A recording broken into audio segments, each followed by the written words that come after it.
Olá, tudo bem com você? Vamos a mais uma aula de gramática.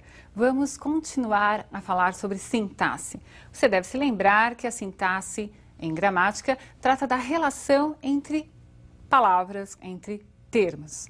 Nós vamos falar de concordância. Termos que são dependentes de outros devem concordar com estes termos dos quais são dependentes. Nós vamos falar hoje de concordância nominal. Vamos ver algumas estruturas básicas, né, regras simples, para que você possa empregá-las a textos e perceber quando há construções equivocadas. Veja, regra geral, concordância nominal é a concordância em gênero e número do adjetivo, artigo, numeral e pronome com o substantivo a que se referirem. Então veja, se numa oração você encontra um substantivo, deverá ver quais são as palavras que estão em torno desse substantivo, um artigo, um pronome, um numeral, um adjetivo e fazer a concordância devida em gênero e número. Essa é a regra geral, mas há casos particulares, específicos, pontuais. São esses casos que começaremos a ver agora. O adjetivo, com função de adjunto adnominal, referindo-se a dois ou mais substantivos, deverá ter a seguinte concordância. Observe a importância de ver se esse adjetivo está colocado antes ou depois dos substantivos aos quais eles se referem. Então, veja, se ele estiver posposto, referindo-se a mais de um substantivo, de gênero e número diferentes, o adjetivo concordará no masculino plural ou com um substantivo mais próximo. Observe que a função desse adjetivo é a de adjunto adnominal. Então, é necessário que você reveja seus conhecimentos de morfologia e sintaxe. Amiga e amigo sincero. Veja, a outra possibilidade seria dizer amiga e amigo sinceros. Colocar no plural, concordando com os dois substantivos. Amigo e amigas sinceras ou amigo e amigas sinceros. Eu posso concordar com o mais próximo ou colocar no masculino plural. Caso você tenha esse adjetivo, ainda com a função de adjunto adnominal, colocado antes dos substantivos, a concordância irá se modificar. Você só terá uma possibilidade. Então, não mais com o mais próximo ou plural. Agora será apenas com o substantivo mais próximo. Veja as construções. Sincera, amiga e amigo. Mais próximo é feminino, o adjetivo concordou com esse substantivo feminino singular. Sincero, amigo e amiga. O substantivo mais próximo é masculino e o adjetivo concordou no masculino singular. Você observou que a função sintática do adjetivo irá interferir na concordância e a posição dele também. Tanto é que nós falamos que o adjetivo, neste caso, tem a função de adjunto adnominal. Caso nós tenhamos o adjetivo com outra função sintática, a concordância também se fará de forma diferente. Vejamos. Concordância do adjetivo como predicativo do sujeito. Veja, agora a função sintática do adjetivo se modificou. Então, vamos ver algumas possibilidades. O adjetivo predicativo concorda com o sujeito em gênero e número. A lua estava cheia. Essa construção, para você, certamente não causa nenhum estranhamento. Se o sujeito for composto e for do mesmo gênero, quer dizer, os elementos que formam esse sujeito forem do mesmo gênero, o predicativo concordará no plural e no gênero dos sujeitos, se estiver posposto. Posposto, posto após o verbo.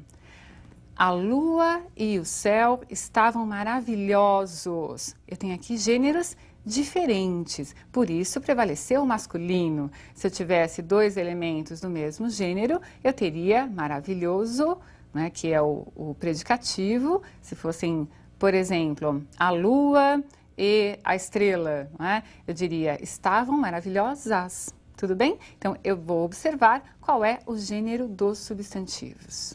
Bem, outra possibilidade, se o predicativo estiver anteposto a esse sujeito composto, posso escrever, estava maravilhosa a lua e o céu, ou estavam maravilhosos a lua e o céu. Qual é a diferença? No primeiro exemplo, maravilhosa concordou com o núcleo mais próximo desse sujeito composto, que é lua.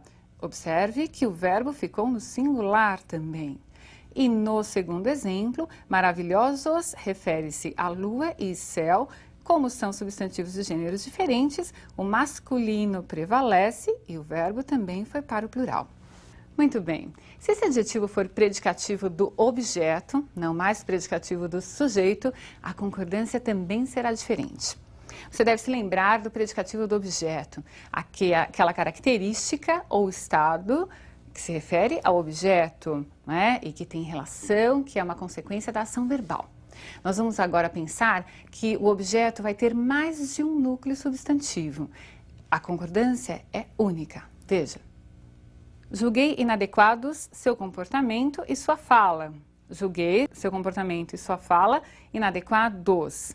Veja que não há possibilidade de se concordar esse predicativo do objeto apenas com o primeiro substantivo, quando esse predicativo do objeto estiver anteposto aos substantivos que estão formando o objeto. Então, aqui não seria possível dizer julguei inadequado seu comportamento e sua fala. Por que não? Porque inadequado não é adjunto adnominal, mas é um predicativo do objeto. Deverá vir sempre no plural, quando se referir a objetos que tenham aí núcleos compostos, não é? Então, veja abaixo. Uma construção mais comum, certamente, para você. Julguei seu comportamento e sua fala inadequados. Eu não poderia dizer seu comportamento e sua fala inadequada, tal qual seria a opção caso inadequado fosse adjunto adnominal, mas não é. Percebeu? O predicativo do objeto só poderá ficar no plural. Esteja ele antes do objeto, o adjetivo, não é, que representa o predicativo do objeto, ou depois desse objeto, não importa a posição, ele ficará sempre no plural. Se forem substantivos de gêneros diferentes, será o plural masculino. Percebeu, então, a importância da função sintática? Há algumas estruturas que aparecem na nossa língua que, por vezes, trazem aí alguma confusão no momento de se concordar o predicativo. Eu devo dizer, é proibida a entrada ou é proibido a entrada? Veja como a gramática indica a solução desse problema. Nas construções do tipo é bom, é preciso, é necessário, é proibido, o adjetivo predicativo ficará no masculino singular se não houver determinante para o sujeito. O que é esse determinante? É um artigo ou um pronome que esteja determinando, se referindo, né, identificando de forma precisa esse sujeito. Veja, é necessário paciência. Eu não estou me referindo a uma paciência específica, mas paciência aqui está sendo utilizado de forma genérica. Portanto, não há artigo, não há pronome que acompanhe o substantivo. Como ficou o adjetivo? No masculino, é necessário paciência. Já se for colocado um determinante, a concordância mudará. A paciência é necessária. Houve aí a mudança, porque agora eu estou estabelecendo a concordância entre o predicativo e esse sujeito que não é mais absoluto, não é? Agora é um sujeito determinado. Então, a concordância ela estará ligada diretamente à presença do determinante. Veja outros exemplos. É proibido entrada a menores de 18 anos. Essa é uma concordância correta, porque não há determinante. Veja abaixo com o determinante. É proibida a entrada de menores de 18 anos. Percebeu? Num caso sem artigo, no outro caso com artigo. Observe que você pode ter só duas palavrinhas, o substantivo e o adjetivo. Aí a concordância vai ser aquela que você já sabe. Adjetivo concorda com substantivo. Entrada, proibida. Aqui não há interferência de um verbo. Por isso que eu posso concordar proibida com entrada sem que apareça artigo ou qualquer determinante. Muito bem, percebeu? Vamos ver mais algumas construções. Uma mulher deve dizer muito obrigado ou muito obrigada. algumas palavrinhas que trazem aí um pouco de dúvida no momento de se utilizá-las até no dia a dia. Observe o que a gramática indica sobre elas.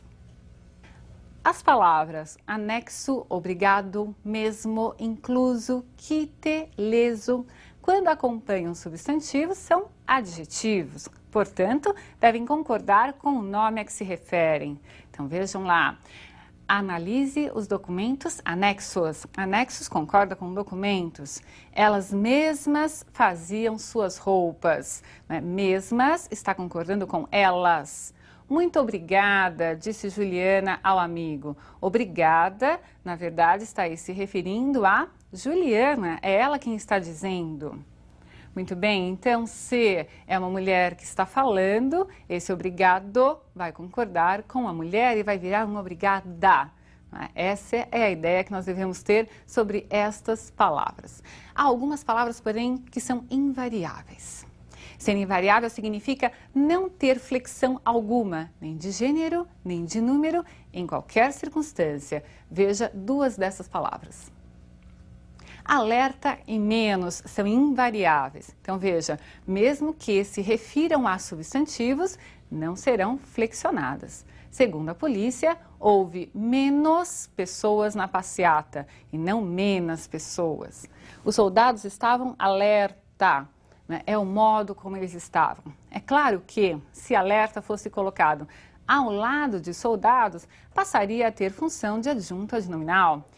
Aí eu poderia flexionar, eu poderia dizer, os soldados alertas acompanharam ao general. Essa é uma questão controvertida na gramática, mas você deve seguir essa orientação. Se alerta não estiver ao lado da palavra que se refere, ficará invariável. Tudo bem? Menos e alerta. Essas são as palavras às quais você deve atentar por serem invariáveis. Entendido isso? Ótimo. Há outras que às vezes são invariáveis, outras vezes são variáveis, mas com funções diferentes. Então veja, eu devo dizer, eu estou meio chateada com você hoje, ou eu devo dizer, eu estou meia chateada com você hoje? Espera aí, a palavra meio, ela pode ser sim variável, mas não nesse sentido de significar um pouco, mais ou menos. Nesse caso, ela é um advérbio. Isso vai acontecer com outras palavras também, as quais nós vamos agora contextualizar. Bastante, meio e só. Veja, ela estava meio chateada, um pouco chateada. É um advérbio. Agora, comeram meia caixa de bombons. É um numeral, é metade da caixa. Compramos bastantes roupas na liquidação. Bastantes aqui é um pronome indefinido, se referindo a roupas, está no sentido de muitas roupas. Algumas situações são bastante difíceis. Bastante agora é advérbio, se refere ao adjetivo difícil. Também no sentido de muito, mas agora não se referindo a um substantivo. E outra palavrinha que causa confusão, elas só fizeram o que pedimos, elas somente fizeram o que pedimos, elas sós fizeram o que pedimos, elas sozinhas fizeram o que pedimos. É claro que nessa última construção só é possível saber se deve usar o só, somente ou sós, sozinhas, dentro de um contexto. Para encerrar nosso estudo de concordância nominal, quero que você observe a relação do substantivo com as cores. Muito bem, nomes de cores que já são criados para identificar uma cor mesmo, né, irão concordar com o substantivo. Então eu digo blusa preta, blusas pretas. Preta é a cor. Ótimo. E se esse adjetivo, né, que irá caracterizar aí a cor, for derivado de um substantivo, a concordância será outra. Veja na tela. O convencional, amarela como nome de cor, comprou blusas amarelas ou blusa amarela. E se fosse cinza, laranja, abóbora, ficaria no singular. Esses nomes de cores, esses adjetivos que derivarem de substantivos ficarão sempre invariáveis. Então, comprou blusas cinza, blusas laranja, blusas abóbora. Percebeu aí essas regras especiais de concordância nominal? Espero que essa aula tenha sido interessante para você e que você possa adequá-la aos seus textos e no seu dia a dia. Um grande abraço e até a próxima aula.